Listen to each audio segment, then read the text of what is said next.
My sister Anna is special need.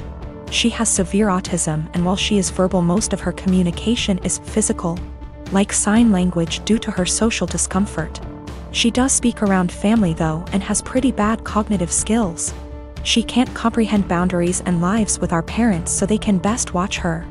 I am getting married in 3 months. We planned a simple wedding and reception at my fiancé Michael's parents' barn and farm. Since it's all gonna be DIY and we aren't planning anything too expensive, we can do things pretty quickly since flowers, food, and decor will be provided by his family.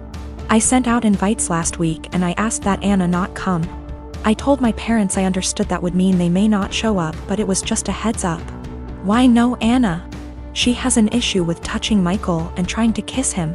At times when we were at my parents' house, Anna would try and grab Michael's hands, try to lean in to kiss him, or would have a really bad shutdowns if she wasn't allowed to be directly next to him. We've tried speaking to her, but there's only so much we can do when she doesn't really understand. I told my parents I just want one day for Michael to be my partner and not Anna's comfort person. They called me selfish and asked how I expected them to agree to something like this.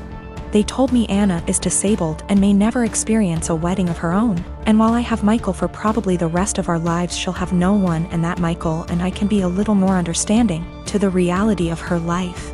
I feel like a total ass, and what they're saying has really gotten to me, and I'm starting to question my decision. My parents called me letting me know they won't be coming and that it's best I don't bring Michael around anymore since I've chosen some man over my sister. They told me that Anna wanting to kiss Michael and hug him is normal for a woman her age, and that she doesn't understand what her feelings mean. I suggested they try to redirect her during the wedding, but they said Michael is gonna be family to her and he needs to get over it. I suggested they watch the wedding via web, and they said that's not fair and that they deserve to see things in person. I asked if I could pay for someone with proper credentials to watch her that day while they attention, and they asked what I would do when they died, and if I'd pawn her off every time. I dropped the unfortunate truth bomb that I don't want to put any more of my life aside for Anna anymore. I did it up until I turned 18. And that Anna is not my life's responsibility and I won't be her keeper. I assured them I'd pay for her care, but if she's okay doing this to Michael, then I worry for if I ever do choose to have children and what she'd do to them. They said I was sick for suggesting she'd do anything to my future children and hung up on me. They sent a lengthy text telling me not to contact them until I could do the right thing. I'm at the gym today and I'm walking towards an empty squat rack. 10 feet in front of, and 1 foot to the right of my rack is another rack that a girl, Belinda, is doing squats on. While walking up, I briefly noticed that her leggings are see-through, and when she bends down in her squats you can easily tell she's also not wearing underwear. That's not my business, that's her choice. But it made me uncomfortable to take a rack that was kinda behind her. I had been waiting my entire gym session for one of these racks to open up, and this was my last lift before leaving. So I went ahead and took it. I went through my workout as normal. After every set I check my phone for 5 to 20 seconds. I track every single set for every single lift in a spreadsheet to note how much I lifted and for how many reps. Sometimes I need to remind myself what I did last week to make sure I'm progressing. Sometimes I'm just checking the time. Sometimes I'm changing the song on my Spotify. Tonight specifically, there was a very important basketball game being played, so I wanted to keep up with the score. So I use my phone a lot at the gym. I finished my 3rd set when Belinda turns around and walks up to me, with her phone up, yelling, "What the are you doing?" Perv, stop pictures of me. I'm caught completely off guard, but I explain that I'm just taking notes on what I'm lifting.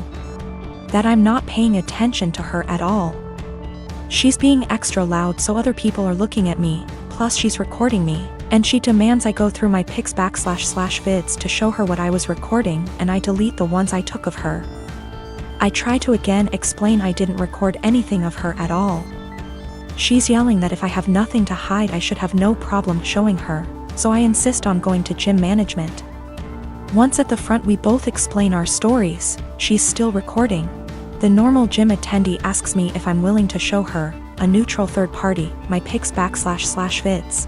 She also says if I have nothing to hide it's not a big deal and we can squash it right now. I refuse. I have my own uncensored pics in there plus those of my GF. I'm not gonna let anyone force me to show them for some bullshit. I do show her my spreadsheet which shows it's been revised over 15 times in the past 50 minutes. So that proves what I was using my phone for. That was received well, but they still expected me to prove my innocence. I told them they need to review the cameras. Apparently only the manager has access to them, so I was told he'd call me before the end of the night, in about an hour. My GF tells me I should have just let them look at my phone because she doesn't mind and it would have cleared this all up. But I mind. I get that someone wouldn't want someone taking pics of them. But violating my privacy to prove I wasn't taking pics of you crosses a line for me. Just talked to the manager. He checked the footage. He couldn't see what was on my screen in the footage. But he said it looks like I had my phone pointed towards the ground right in front of me the whole time. In his opinion, not high enough to even take a pic of her, and never angled in her direction. Apparently I was gonna get banned from the gym if the cameras didn't absolve me. And also I'm not the first person that has been accused by Brenda, but she legit had a creeper before. My sister and her husband were sent to prison at the start of this year, and sadly won't be released for a few years. That left me to look after their 15-year-old daughter Amy. I was perfectly happy to do this, but as most of their wealth was seized for being ill-gotten, it's meant that I've been having to care for her out of my own pocket. Once again this doesn't bother me, but it's meant massive life changes for the kid. Firstly, they sent her to a private school. I can't afford anywhere near those fees, so I had to transfer her to a local school. She was upset at this at first, but she quickly made friends and is excelling academically, so this isn't a huge problem. She's been off school for the last few months anyway due to the situation. A bigger problem is clothing. Like my sister Amy loves fashion and designer stuff. She's still got a lot of stuff that her parents got her, but she's always on the lookout for new clothes. Unfortunately, I can't afford anywhere near the sort of stuff she likes. And I also have 2 children of my own whose clothing I have to pay for. I have told my sister this, but she insists I should make allowances because her daughter is going through a tough time. Amy also really doesn't get along with my daughter Hannah, who is 11. She bullies her, calls her stupid and ugly, tells her none of her friends really like her, etc. She has made her cry on many occasions and often continues to taunt Hannah while she cries. Yesterday I caught Amy trying to buy a dress costing over $1,000 with my card. I was fuming and had a long conversation with her. She cried and sobbed that she just wanted one nice thing. My sister called from the prison, and Amy cried over the phone that she hates here and I treat her unfairly. I spoke to my sister afterwards and she begged me to go easy on her daughter because she's still adjusting. I put food on this kid's plate. I buy her whatever clothes I can afford, even if they aren't to her taste. I take her to visit her parents as much as possible. They're held in different facilities. And I do all of that on top of working and looking after my own children. I told my sister that I was willing to look after her daughter for as long as she needs. But if anything like the card incident happens again, or if she continues to pick on my daughter, there will be serious consequences for her. My sister wanted to argue, but they get limited time on the prison phone. I think what I'm doing is right. I get that the kid is going through a tough time, and I'm doing everything I can to be there for her. But I can't just tolerate bad behavior or bullying, and I can't afford to pay for her expensive clothing. The fact that she's struggling to deal with what happened to her parents doesn't change that. I am 17, female. My dad has remarried about a year ago, and it's been hell from the start.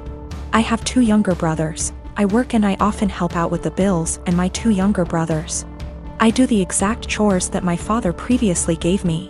My room is always clean. I do the dishes after dinner. I do the laundry every week. I am in charge of cleaning the kitchen, living room and back patio, as well as taking our trash.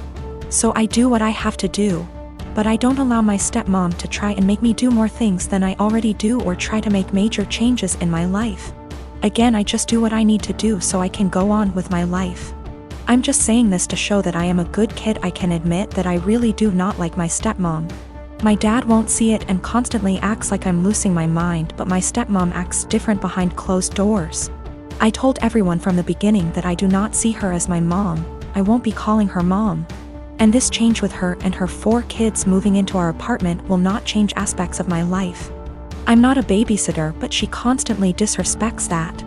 I'm not sure why, but she loves trying to punish me, which I don't let her do. Again, I don't need disciplining. I'm just not happy anymore, and I'm done putting on a smile to please everyone of overworking myself to feel proud of. So I do what I need to do, and everyone can leave me alone. She constantly tries to make me do more than I already do, go as far as to clean her bedroom, bathroom, pick out her kids' clothes, buy them clothes, and gets angry if I say no. The other day she tried coming to me telling me to call off of work to watch her kids. I told her that I won't, and I am not a babysitter. Her kids are all twins, 2 of them 14, 2 of them 15. She told me that she wasn't asking me, and if I'm not there I lose my phone, car, and laptop. I pay for all that. I just said I will be going. She said I won't. Don't try arguing because my dad will put me in check. All I said was we'll see. So like I said, I went to work. I left the kids there, made them some food, and left. And she was pissed, vein popping out of her forehead, pissed. She started yelling at me, trying to take all of my stuff, but I kept them in my room and told her that I said I would not and she shouldn't be surprised. She got mad, saying why I was incompetent to even babysit a couple of kids, and she can't wait till I turn 18 to kick me out. I agreed, and she got even more mad and tried saying I will be coming straight home from school. At this point I just accused her of being a sadist and thriving off of watching people suffer. Argument was over. I went where I needed to, did what I needed to. But my dad and her have given me the silent treatment and won't even leave dinner there for me.